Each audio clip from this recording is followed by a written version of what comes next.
Hello friends, कैसे हैं आप लोग। उम्मीद करता हूं सभी लोग ठीक ठाक होंगे, कुशल होंगे।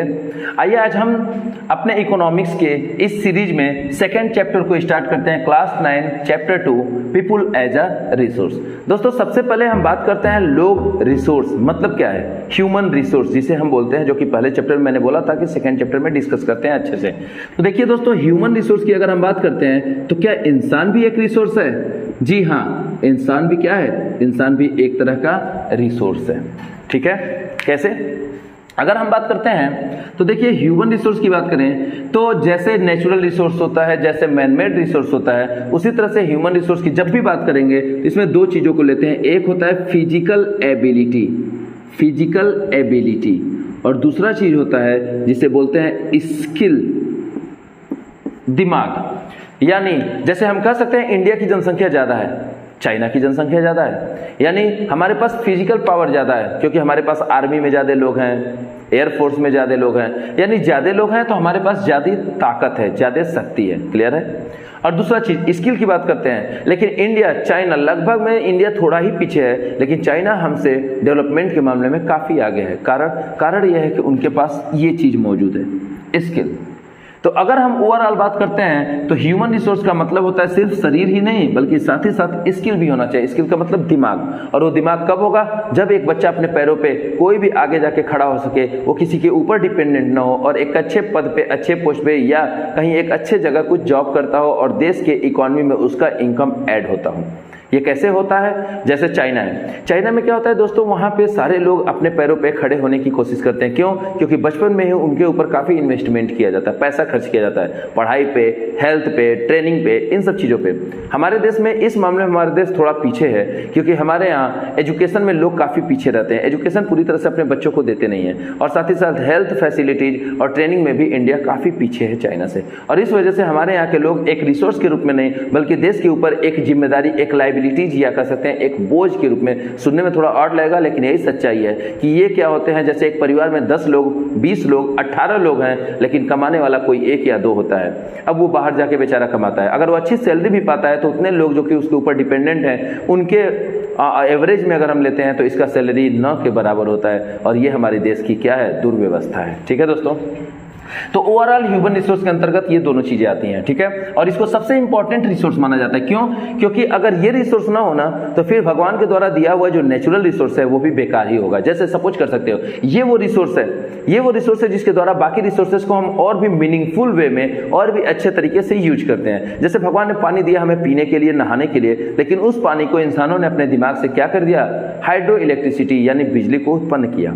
ठीक है दोस्तों, अगर दूसरी तरह से हम कहते हैं तो भगवान ने हमें मिनरल्स, जमीन के नीचे मिनरल्स है, लेकिन इंसानों ने अपने दिमाग से उस मिनरल को रिफाइन करके और आयरन, स्टील और तरह तरह के सारे मिनरल्स का फॉर्मेशन किया। यानी बिना स्किल, बिना दिमाग का सब कुछ धरा का धरा रह जाएगा। यानी overall this resource is the most important resource then the other resources, because by this resource we can use the other resources in as the more meaningful way. हम उस बाकी रिसोर्सेज को और भी अच्छे तरीके से यूज कर सकते हैं। आइए अब हम आगे बात करते हैं। अब कुछ सेक्टर्स की बात करते हैं, कितने तरह के सेक्टर्स हमारे यहाँ होते हैं। ठीक है दोस्तों, अगर हम बात करते हैं इकोनॉमिक एक्टिविटी के आधार पर, इकोनॉमिक एक्टिविटी क्या होता है? ऐसी एक्टिविटी जिसके बदले में इकोनॉमी मिले, ऐसा काम जिसके बदले में पैसा मिले, those are known as the economic activity. अब इकोनॉमिक एक्टिविटी के आधार पर 3 तरह के सेक्टर होते हैं। कितने तरह के सेक्टर होते हैं? 3 तरह के सेक्टर। ठीक है दोस्तों, 3 तरह के सेक्टर्स होते हैं। फर्स्ट है प्राइमरी सेक्टर। देखो दोस्तों, दूसरे नंबर पे सेकेंडरी, पहले लिख लेते हैं, उसके बाद इनके बारे में डिस्कस करते हैं। सेकेंडरी सेक्टर, और थर्ड है टर्शियरी सेक्टर। अगर हम बात करते हैं प्राइमरी सेक्टर में हम क्या देखते हैं?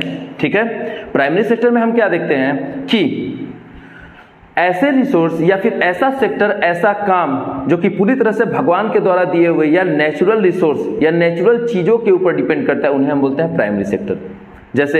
जैसे कोई भी चीज, मछली पालन हुआ, ये क्या होता है? मछली पालन, यानी ये मछली क्या है? नेचुरल चीज है, तो ये प्राइमरी सेक्टर में आएगा। एग्रीकल्चर, खेती क्या हुआ? नेचुरल थिंग्स है, यानी ये भी किसमें आएगा? Primary sector. प्राइमरी सेक्टर का मतलब ऐसा सेक्टर जिसके अंतर्गत इंक्लूड होते हैं, क्या इंक्लूड होते हैं? सारी नेचुरल रिसोर्सेस, जो कि ऑटोमेटिकली भगवान के द्वारा गॉड गिफ्टेड हैं, वो नेचुरल रिसोर्सेज जिनके अंदर इंक्लूड होते हैं उन्हें बोलते हैं प्राइमरी सेक्टर। इसमें फैक्ट्री या इंडस्ट्रीज का कोई रोल नहीं होता। इसमें प्राइमरी से मिलने वाली यानी नेचुरल से मिलने वाली रिसोर्स को हम लोग क्या करते हैं, यूज करते हैं, ठीक है, इन्हें बोलते हैं प्राइमरी सेक्टर। चूंकि इसमें एग्रीकल्चर का सबसे ज्यादा रोल होता है, इसी वजह से इसे एग्रीकल्चरल सेक्टर के नाम से भी जानते हैं। इसका एक और नाम है एग्रीकल्चरल सेक्टर।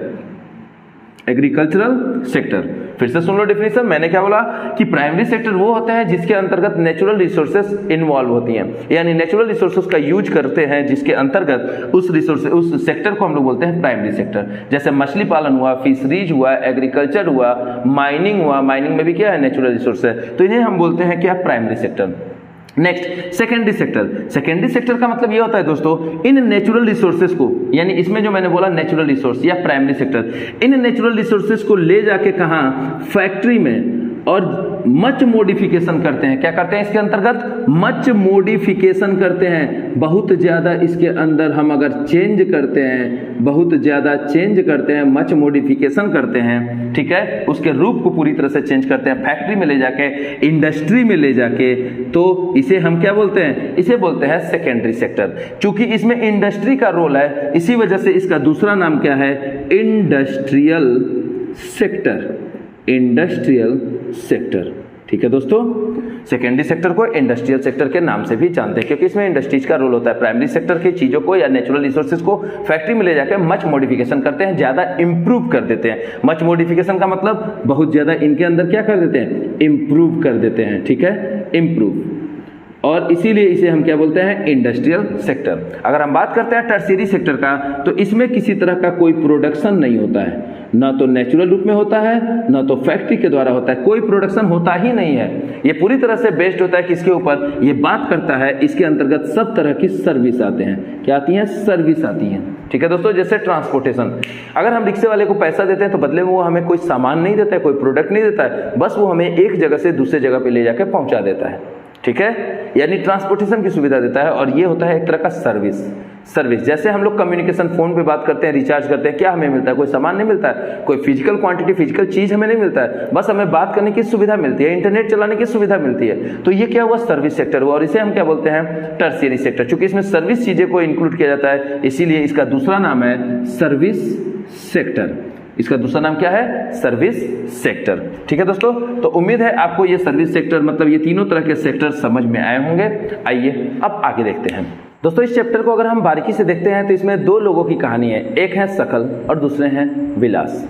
इसमें आप पाओगे ये कि ये सकल है, ये भी गरीब है, दोनों एक ही गांव के हैं, दोनों पड़ोसी बच्चे हैं, साथ साथ खेले हैं, साथ साथ बड़े हैं। लेकिन ये जो सकल है ये भी पुअर फैमिली का है, लेकिन इसके पिता जो हैं ये एक क्या किसान होने के बावजूद भी अपने बेटे को आगे की तरफ पढ़ाना चाहते हैं, और इसकी वजह से ये एक लोन लेते हैं, अपने बेटे को कंप्यूटर का एक्स्ट्रा कोर्स भी कराते हैं, जिसकी वजह से ये लड़का जो है पढ़ाई में आगे निकल जाता है, और आगे चल के ये एक ऐसा सॉफ्टवेयर बनाता है जिससे इसकी तरक्की होती है, इसकी कंपनी का ग्रोथ होता है, और इसे भी प्रमोशन मिलता है। एक तरह से इस सकल की जिंदगी जो होती है सिर्फ पढ़ाई के बलबूते पे, और इसके माँ बाप के द्वारा जो इसके ऊपर इन्वेस्टमेंट किया गया। इन्वेस्टमेंट का मतलब ये होता है हम कुछ पैसा बचपन में या शुरू में ही हम कहीं भी पैसा, जैसे हम दुकान खोलते हैं तो हम कुछ पैसा उसमें खर्च करते हैं, क्यों, ये सोच के खर्च करते हैं कि आने वाले समय में ये दुकान जब चलेगा तो फ्यूचर में हमें क्या करेगा, रिटर्न करेगा।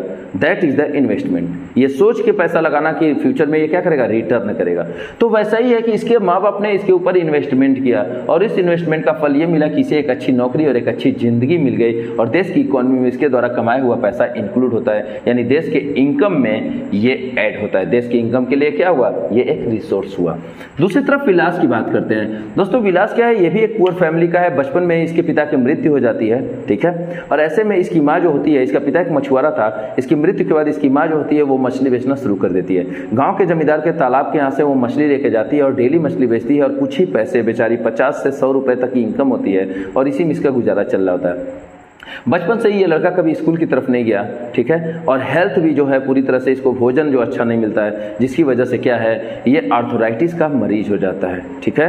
अब ऐसे सिचुएशन में इसके पास दवा कराने के लिए भी पैसे नहीं था। आगे चल के इसकी माँ होती है वो भी बीमार हो जाती है, और घर में कोई दूसरा देखभाल करने वाला नहीं होता है। मजबूरी में आके ये भी क्या करता है, मछली का टोकरी उठाता है, और अपनी माँ की तरह लेस इनकम पे ये भी पूरी तरह से डिपेंड हो जाता है, ठीक है। अब देश के इनकम में, देश की इकोनॉमी में इसका इनकम जो है बिल्कुल कोई भी रोल नहीं निभाता है तो देश के लिए ये क्या है, ये एक रिसोर्स नहीं है बल्कि एक देश के लिए लायबिलिटीज हो गया, देश के लिए ये एक जिम्मेदारी हो गया। जहाँ पे इसके द्वारा माँ बाप के द्वारा किया गया इन्वेस्टमेंट इसको फल के रूप में मिला, इसको एक अच्छी नौकरी, एक अच्छी जिंदगी मिली, वहीं इसके ऊपर कोई इन्वेस्टमेंट नहीं हुआ तो ये समाज के ऊपर एक तरह का हम कह सकते हैं कि बोझ हो गया। यानी ओवरऑल हम देखते हैं कि पढ़ाई का, हेल्थ का, इन सब चीज़ों का कितना ज़्यादा रोल होता है। ठीक है, आइए अब जरा हम वन बाय वन एजुकेशन और हेल्थ की बात करते हैं। सबसे पहले हम बात करते हैं एजुकेशन से रिलेटेड कुछ बातें करते हैं दोस्तों। तो हम देखते हैं कि सरकार ने एजुकेशन से रिलेटेड काफ़ी चीज़ों में बहुत ज़्यादा स्कीम्स, बहुत ज़्यादा योजनाएं बनाई, जैसे मिड डे मील स्कीम। इसमें क्या है, इसमें सरकार ने ये किया कि बच्चों को जो कि फ्री शिक्षा देता है प्राइमरी स्कूलों में, उनके स्वास्थ्य में बढ़ोतरी के लिए क्या करता है, इन्हें न्यूट्रिशियस फूड सप्लाई करता है। ठीक है, अगर हम बात करते हैं वन बाय वन तो सबसे पहले नंबर पे आता है मिड डे मील। इसका मतलब क्या है, ये सरकार की एक ऐसी योजना है जिसके अंतर्गत बच्चों के लिए न्यूट्रिशन या कह सकते हैं न्यूट्रिशन फूड, इनको डेली एक मेनू कार्ड बना होता है और इनको कौन सा न्यूट्रिशन वाला फूड दिया जाए जिसके वजह से इनका पोषण या इनके फिजिकल रूप में भी क्या हो, कुछ डेवलपमेंट हो सके। ठीक है, दूसरा ऐसे ही सरकार ने स्कीम चलाया है सर्व शिक्षा अभियान। दोस्तों इस अभियान में क्या है, सरकार के द्वारा ये बोला गया कि हर 6 से 14 साल यानी 6 to 14 ईयर के जितने भी बच्चे हैं इनको फ्री एंड कंपल्सरी एजुकेशन दिलाना है। यानी इनके लिए एकदम राइट टू एजुकेशन, जो हमारे मूलभूत या फंडामेंटल राइट्स का ही एक अंग है, इसमें यह बोला गया है कि हर एक बच्चे को पढ़ाई जरूरी है। तो 6 से 14 साल के हर एक, 6 से नीचे क्यों नहीं, क्योंकि अभी बच्चे जो हैं अभी पूरी तरह से परिपक्व नहीं है, ऐसा माना जाता है। तो 6 से 14 साल के हर बच्चों के अंदर क्या है, फ्री और कंपल्सरी एजुकेशन उन्हें हर हाल में दिलाना है। यह है सर्व शिक्षा अभियान, ये सरकार का अगला स्कीम। इसके अलावा और भी है, जैसे नवोदय स्कूल, जगह जगह जिलों में नवोदय स्कूल खोला गया ताकि बच्चों को कम पैसे में या फिर फ्री शिक्षा दी जा सके और गरीब बच्चों का भी ग्रोथ हो सके। कस्तूरबा बालिका करके स्कीम है जिसमें लड़कियों को आवासीय सुविधा दी गई है ताकि वो पढ़ाई करें और फ्री में हॉस्टल में रह भी सके। उनका सारा सुख जो भी होगा, ध्यान होगा, वो सब कौन रखेगा, सरकार। ठीक है, यानी गवर्नमेंट अपनी तरफ से पूरी योजनाएं चला रहा है, लेकिन कहीं ना कहीं हमारे लोगों के मन में, लोगों के माइंड में, उनके दिमाग में पिछड़ापन है, जिसकी वजह से हम आगे की तरफ तरक्की नहीं कर पाते हैं। अब आइए कुछ चीजें देख लेते हैं इनसे रिलेटेड टर्म्स। अगर हम बात करते हैं एजुकेशन में तो एक वर्ड आता है लिटरेसी रेट।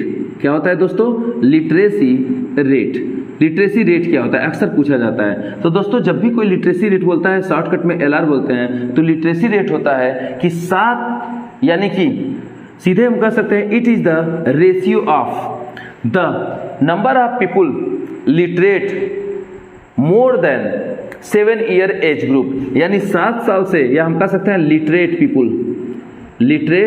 पीपुल, पढ़े लिखे लोग एबव 7 ईयर एज ग्रुप, 7 साल से ऊपर के वे लोग जो कि पढ़े लिखे हैं, upon total number of people in this age group, मतलब एबव 7 ईयर एज ग्रुप। मतलब हम कह सकते हैं, एग्जाम्पल के तौर पर समझ लीजिए, 7 साल से ऊपर माना जाता है। लास्ट कितना, 100 साल, 150 साल, भाई इंसान जब तक जिंदा रहे, अगर 120 साल तक अगर कोई इंसान जिंदा है तो लिटरेसी रेट के अंतर्गत उसको भी ऐड किया जाएगा, क्योंकि हमारे यहाँ बोला जाता है पढ़ाई की कोई उम्र नहीं होती, सब पढ़ें सब बढ़ें। ठीक है, तो अगर कहीं पे 7 साल से ऊपर के टोटल सपोज करो 1000 लोग हैं और इन 1000 में 600 लोग ऐसे हैं जो कि पढ़ने वाले हैं, लिटरेट हैं। ठीक है, 1000 में 600 लोग ऐसे हैं जो कि लिटरेट हैं, तो हमारा लिटरेसी रेट हो जाएगा 600/1000, यानी कि 7 से ऊपर के एज ग्रुप के वे लोग जो कि पढ़े लिखे हैं अपॉन 7 से ऊपर के एज ग्रुप के टोटल पॉपुलेशन। ठीक है, परसेंटेज भी निकालना होगा तो इंटू 100 कर देना, ये हो जाएगा आपका 60%। ठीक है, इस तरह से परसेंटेज भी हम आसानी के साथ निकाल सकते हैं। तो इसे बोलते हैं दोस्तों लिटरेसी रेट। ठीक है, उम्मीद है आपको ये बात पूरी तरह से समझ में आई होगी। ठीक है, आगे आगे हम बात करते हैं अब हेल्थ के बारे में। ये था education, now the next point is health. दोस्तों अब हेल्थ के बारे में अगर हम बात करते हैं तो सबसे पहले इसमें आता है बर्थ रेट। ध्यान से देखिए, बिल्कुल आसानी से याद करा देंगे। सेकेंड आता है डेथ रेट, और थर्ड नंबर पे आता है इन्फेंट मोर्टिलिटी रेट।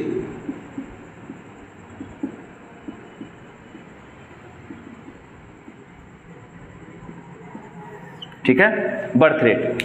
अगर हम बात करें तो 4 उंगलियों पे इसको आसानी से हम याद करा सकते हैं। ऐसे समझ सकते हैं कि अगर सपोज करो एक साल में 1 ईयर एक स्पेसिफिक एरिया यानी कोई क्षेत्र अगर ले लेते हैं अपनी कॉलोनी या आस पड़ोस का, ठीक है, उनमें 1000 लोगों के बीच में, यानी उस कॉलोनी में जनसंख्या कितनी होनी चाहिए, 1000 होनी चाहिए। ऐसा कोई कॉलोनी लीजिए, एक साल में एक ऐसी कॉलोनी जहां पे एक स्पेसिफिक एरिया जहां पे कितने लोग हों, 1000 लोग होते हों। ठीक है, अब इन 1000 लोगों के बीच में कितने बच्चों का जन्म होता है, इसे ही बोलते हैं बर्थ रेट। ठीक है दोस्तों, यानी हम कह सकते हैं सिंपल सा कि इसमें 4 चीजों को लेते हैं। क्या क्या?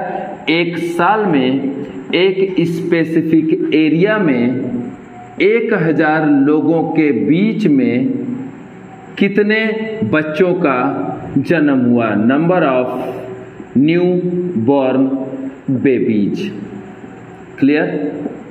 उम्मीद है आपको समझ में आया होगा। बिल्कुल आसानी से मैंने बताया है, एक साल में एक स्पेसिफिक एरिया में 1000 लोगों के बीच में कितने नए बच्चों ने जन्म लिया, इसी को हम लोग बोलते हैं बर्थ रेट। ठीक है, आगे सेम वे अगर डेथ रेट की बात करते हैं तो यही होगा, एक साल में एक स्पेसिफिक एरिया में 1000 लोगों के बीच में कितने लोग मर गए, यानी नंबर ऑफ पीपुल डाइड, कितने लोग मर गए।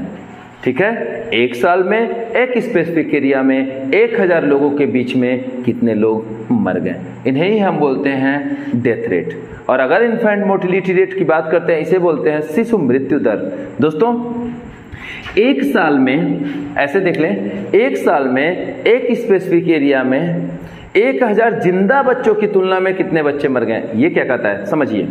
सपोज कीजिए कहीं पे कोई स्पेसिफिक एरिया ले लिए और एक साल का देखते हैं, अगर लाइन से 10 बच्चे पैदा होते हैं और वो जिंदा हैं, सपोज करो ये लाइव बेबीज हैं और ये डेड, जिंदा बच्चों को हम यहाँ पे रखते हैं। सपोज करो 100 बच्चे लाइन से जिंदा हैं तो हमने यहाँ पे रखा, और दुर्भाग्यवश अगर लाइन से 6 बच्चे मर जाते हैं तो उन 6 को यहाँ रखते हैं। फिर अगर 20 बच्चे जिंदा होते हैं, मतलब जिंदा रहते हैं, तो उन्हें हम यहाँ ऐड करते हैं, और 2 बच्चे अगर कोई मर गए तो उनको हम इस रूम में भेजेंगे। समझ लो ये 2 रूम है। ठीक है, और इसी तरह से लाइव बेबीज को यहाँ ऐड करते जाएंगे, और जो डेड अगर गलती से एक आध बेचारे हो जाते हैं तो उनको हम यहाँ पे ऐड करते जाएंगे। ओवरऑल जब हम पाते हैं कि लाइव बेबीज में 1000 की संख्या पूरी हो गई, तो बस अब ऐसे में हम देखते हैं इस समय में इसकी तुलना में कितने नंबर ऑफ बेबीज हैं जो कि मर गए हैं। बस इसी को बोलते हैं क्या, शिशु मृत्यु दर। दोस्तों समझ में आया होगा आपको ये बात, यानी एक साल में एक स्पेसिफिक एरिया में 1000 जिंदा बच्चों की तुलना में कितने बच्चे मर गए, और वो भी बच्चे कहाँ, बिल्कुल पैदा होते ही नहीं, इनकी एज ग्रुप क्या हो, 1 साल से नीचे की हो। ठीक है, इन्फेंट बोलते हैं, यानी 1 साल से नीचे की, तो इसे ही हम बोलते हैं इन्फेंट मोर्टिलिटी रेट। यानी एक साल में एक स्पेसिफिक एरिया में number of babies died before 1 year age group, before 1 year age group, 1 साल से पहले के, मतलब 1 साल से छोटे बच्चे जो कि मर गए, किसकी तुलना में, इन रिस्पेक्ट या with respect to 1000 live babies, यानी 1000 जिंदा बच्चों की तुलना में। दोस्तों देख सकते हो, एक साल में एक स्पेसिफिक एरिया में number of babies died before 1 year age group, 1 साल से कम के वो बच्चे जो मर गए, किनकी तुलना में, उन 1000 जिंदा बच्चों की तुलना में। 1000 जिंदा बच्चों की तुलना में कितने बच्चे मर गए, उन्हें बोलते हैं इन्फेंट मोर्टिलिटी रेट। ठीक है दोस्तों, ये जितना कम हो उतना ही अच्छा है उस देश के, अगर हम कहते हैं हेल्थ फैसिलिटी को ये दर्शाता है। ठीक है, आइए अब आगे देखते हैं। दोस्तों अब अगली टॉपिक है हमारी अनएम्प्लॉयमेंट, बेरोजगारी। सही मायने में इसका डिफिनीशन क्या होगा? अगर आप किसी से भी पूछोगे बेरोजगारी क्या होता है तो वो बोलेंगे कि भाई जिसके पास नौकरी नहीं है वो बेरोजगार है। तो मेरा उनसे ये क्वेश्चन है, मेरा आपसे ये क्वेश्चन है कि अगर आप पढ़ रहे हो तो नौकरी तो अभी नहीं कर रहे, तो क्या आप बेरोजगार हो? आप कहोगे नहीं अभी तो मैं पढ़ रहा हूँ। फिर मैं बोलूं अगर एक आदमी है जिसके दादा परदादा के पास क्या 1000 करोड़ की प्रॉपर्टी है और अगर वो जॉब करना ही नहीं चाहता है और आराम से दिन भर बैठ के टीवी देखता है, मूवी देखता है, घूमता है, ठीक है, अय्याशी करता है, तो क्या हम उसे बेरोजगार बोलेंगे? ठीक है, तो सोचने वाली बात है, सारे डिफिनीशन गलत हैं। बेरोजगारी का सही डिफिनीशन ये है कि एक आदमी, a person who is willing to do a job, जो एक काम करना चाहता है, who is willing to do a work, जो एक काम करना चाहता है, यानी वो जिसके बाप दादा की प्रॉपर्टी पड़ी है वो काम नहीं करना चाहता है, दिन भर टीवी देखता है, घूमता है, वो काम करना ही नहीं चाहता, तो बेरोजगार कैसा? आप पढ़ रहे हो, आप काम नहीं करना चाहते हो, तो फिर आप बेरोजगार कैसे हुए? यानी a person who is willing to do a work, एक आदमी जो काम करना चाहता है but he is unable to find a work, लेकिन वो काम पाने में असमर्थ है, अकॉर्डिंग टू हिज कैपेबिलिटी, अपनी क्षमता के अनुसार काम पाने में। क्षमता का मतलब स्टैंडर्ड, पढ़े लिखे हो, पीएचडी किए हो, और अगर हम ये कहें कि कोई बैठ के वो क्या बूट पॉलिश करो, तो क्या वो रोजगार है? नहीं है, क्योंकि पीएचडी किए हो तो तुम्हारा लेवल कुछ और है, तुम्हारी क्षमता, तुम्हारी कैपेबिलिटी कुछ और है, उस कैपेबिलिटी के अनुसार अगर जॉब नहीं पा रहे हो तो तुम बेरोजगार हो। क्लियर है? यानी इसका डिफिनीशन होगा a person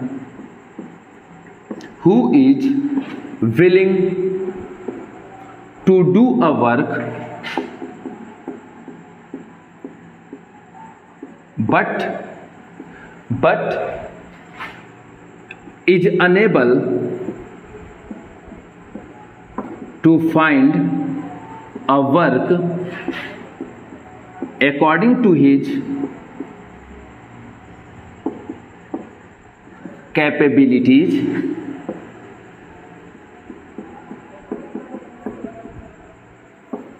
then he is considered as unemployed।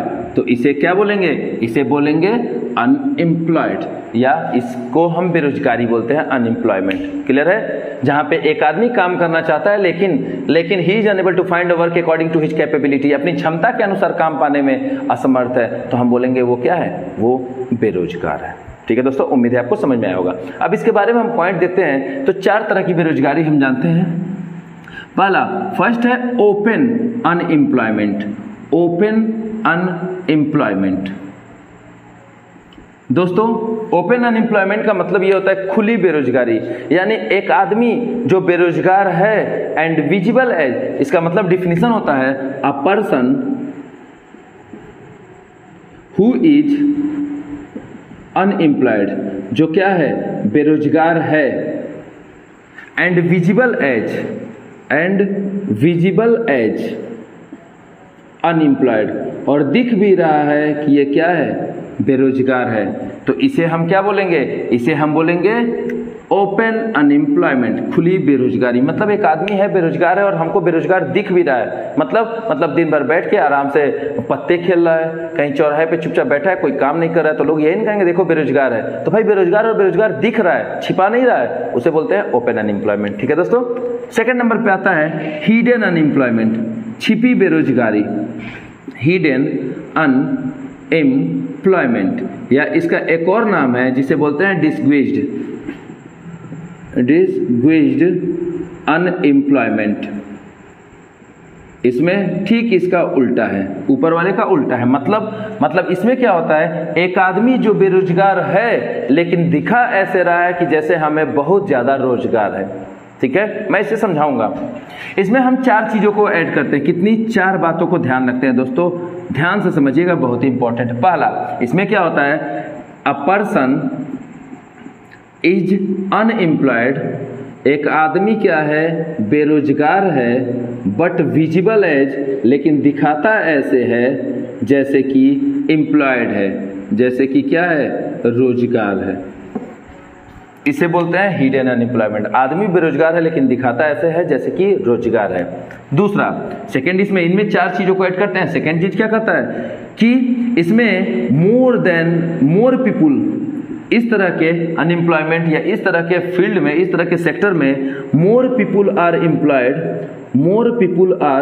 Employed than requirement, यानी जरूरत से ज्यादा लोग काम करते हैं, जितनी जरूरत होती है ना उससे ज्यादा लोग काम कर रहे होते हैं, उनकी कोई काम है नहीं लेकिन जरूरत से ज्यादा लोग एम्प्लॉयड हैं, ठीक है। तीसरा, no one is doing with his full capabilities, कोई भी अपनी पूरी क्षमता के अनुसार काम नहीं करता है। और चौथा कहता है if someone is removed from work,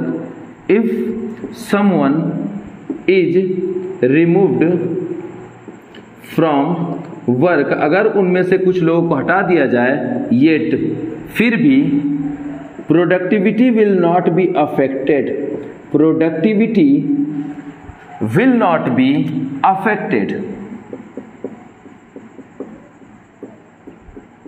तो भी काम की मात्रा में कोई उत्पादन में अंतर नहीं आएगा।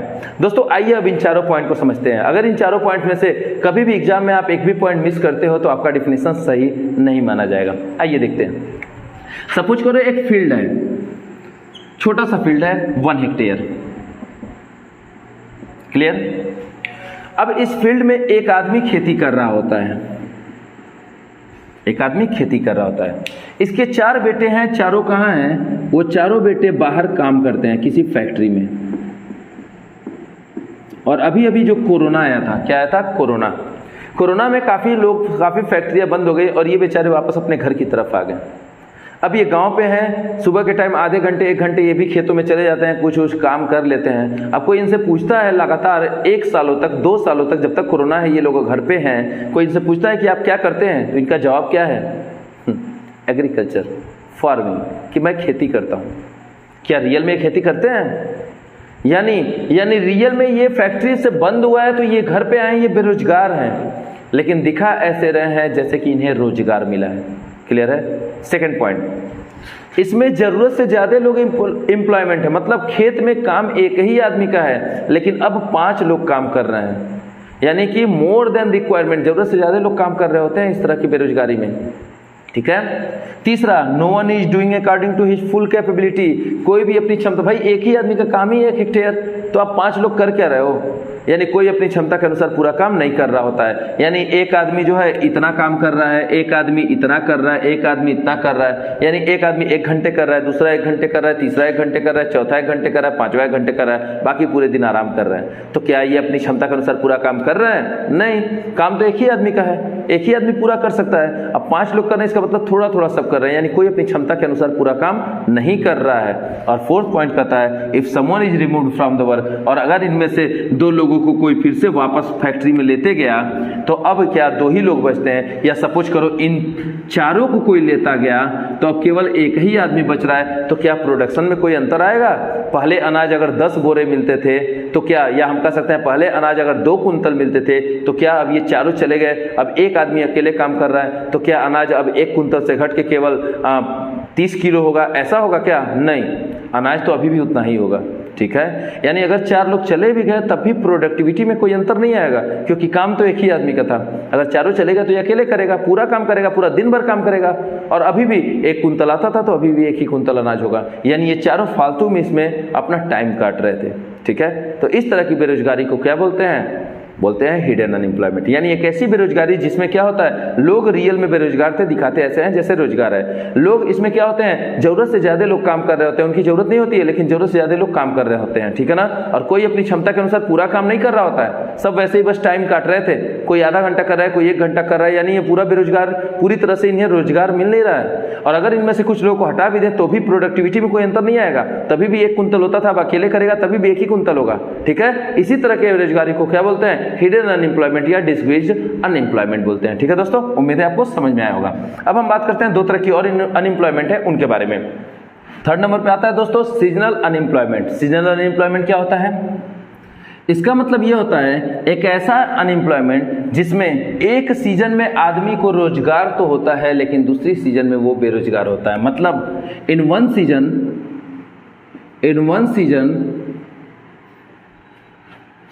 people have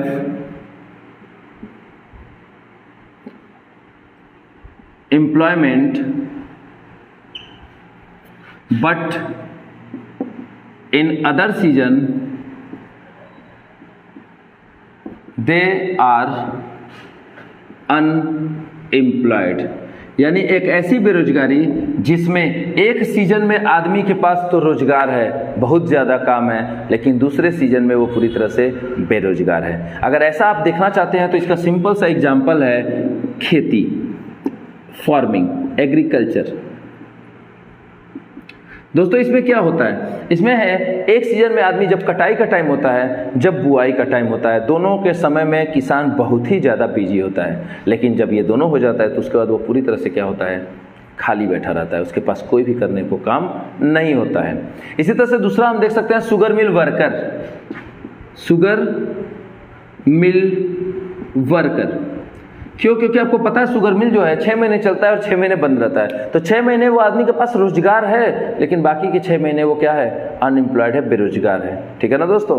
तो इसे ही हम बोलते हैं सीजनल अनएम्प्लॉयमेंट। अब अगर आप कहते हो कोई एक आदमी है वो जैसे जनवरी के समय में कार्ड, ग्रीटिंग कार्ड, ये सब हैप्पी न्यू ईयर कार्ड बेचता हो, अगर होली के टाइम में वो क्या है गुलाल बेचता हो, अगर हम कहें गर्मी के समय में वो आइसक्रीम बेचता हो, रक्षाबंधन के समय में राखी बेचता हो, दिवाली के टाइम में क्या पटाखे बेचता हो, ठीक है, और अगर आप कहो कि सर तो फिर क्या है ये भी सीजनल में आता है, तो जी नहीं, वो सीजनल बेरोजगार नहीं है, क्योंकि वो टाइम टू टाइम अपना पेशा, अपना व्यवसाय बदल रहा है। ऐसे को बोलते हैं ना odd work.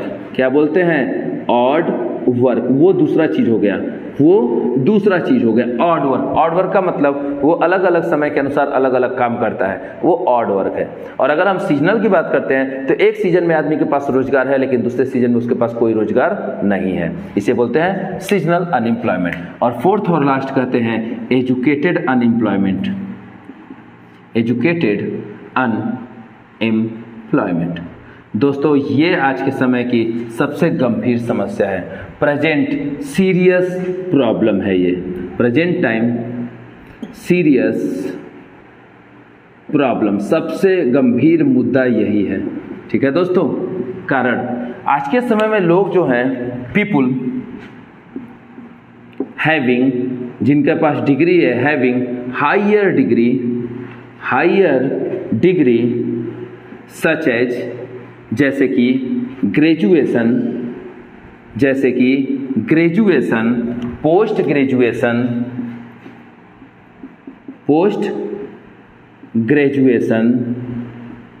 PhD, but still, लेकिन फिर भी they are unable to find job according to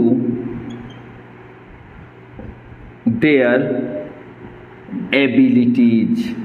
लेकिन फिर भी ये अपनी क्षमता के अनुसार जॉब पाने में या काम पाने में, फिर से सुन लीजिए आप, यानी एक ऐसी बेरोजगारी है जिसमें लोगों के पास हायर डिग्री है, जैसे कि ग्रेजुएशन, पोस्ट ग्रेजुएशन, PhD, इस तरह की डिग्री लेके बैठे हैं, लेकिन अभी भी इनके पास अपनी क्षमता के अनुसार जॉब पाने में ये असमर्थ हैं, अपनी क्षमता के अनुसार, कैपेबिलिटी के अनुसार जॉब नहीं पा रहे हैं। ठीक है ना? उन्हें हम बोलते हैं क्या?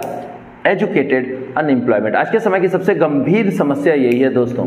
ठीक है? अब ये आपका लो कि भाई अगर वो PhD किया है, पोस्ट ग्रेजुएशन किया है, और अगर वो तो फिर जूता पॉलिश कर रहा है, क्या रोजगार है? तो जी नहीं, इसे रोजगार की कैटेगरी में नहीं मानते हैं दोस्तों। अगर आपने पढ़ाई किया है PhD और पोस्ट ग्रेजुएशन, तो उसका एक लेवल होगा, उसकी कैपेबिलिटी, उसका क्षमता, उस क्षमता के अनुसार अगर जॉब नहीं पाते हो ना, उस क्षमता के अनुसार, तो हम क्या बोलेंगे? बोलेंगे ये बेरोजगार है। ठीक है? तो दोस्तों इसी के साथ आपका ये सेकेंड चैप्टर जो है, ये सारे मेन पॉइंट्स, सारे मुख्य जो तथ्य हैं, उनको हम यहाँ पे डिस्कस करा चुके हैं, और उम्मीद है कि आप सभी को ये सारे पॉइंट्स अच्छे से भली भांति समझ में आए होगा। अगर फिर भी अगर किसी तरह का कोई भी पॉइंट होता है तो उसके लिए आप कमेंट कर सकते हैं, हम इसका जवाब आपको जरूर देंगे। तो दोस्तों प्लीज़ इसे आप लाइक करें, शेयर करें, ताकि इससे हमारा मनोबल बढ़े और आपके लिए हम और भी नए तरह के वीडियोज ला सकें। Thank you so much.